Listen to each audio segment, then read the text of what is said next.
Halo teman-teman sekalian, selamat datang di pelajaran terakhir untuk tingkat menengah. Hari ini kita akan mempelajari satu bentuk waktu verbal yang penting untuk membicarakan tindakan di masa lalu, past perfect simple. Tense ini membantu kita mendeskripsikan tindakan atau situasi yang terjadi sebelum peristiwa lain di masa lalu. Secara praktis, tense ini membantu kita menunjukkan tindakan mana yang terjadi lebih dulu. She had already left when I arrived. Dia sudah pergi ketika saya sampai. Bagaimana cara membentuk past perfect? She had left. Dia sudah pergi. I had eaten.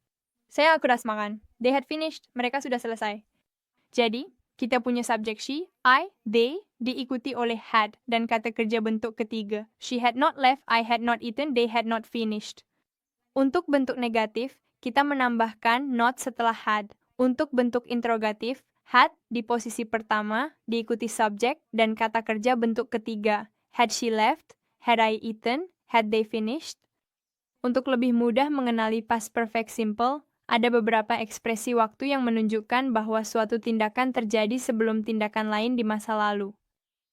Di antara ekspresi yang paling sering digunakan adalah by the time, before, after, already, just, never, yet, by then, for, since, when, by, in time, up to that point, the moment, as soon as, before long, in the past. Kapan kita menggunakan past perfect simple untuk menunjukkan tindakan mana di antara dua tindakan masa lalu yang terjadi terlebih dahulu? She had left when I arrived.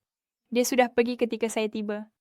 They had finished the project before the deadline. Mereka sudah menyelesaikan proyek sebelum batas waktu. Untuk membicarakan suatu tindakan yang telah selesai sebelum momen tertentu di masa lalu, kita menggunakan past perfect simple. By the time the meeting started, I had finished my report.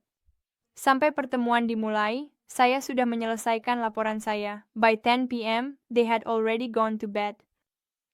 Sampai pukul 22, mereka sudah tidur.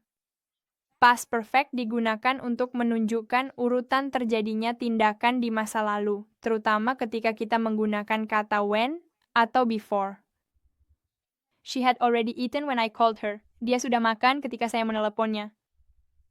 Before we arrived, they had cleaned the house. Sebelum kami sampai, mereka sudah membersihkan rumah. Itu saja untuk pelajaran hari ini.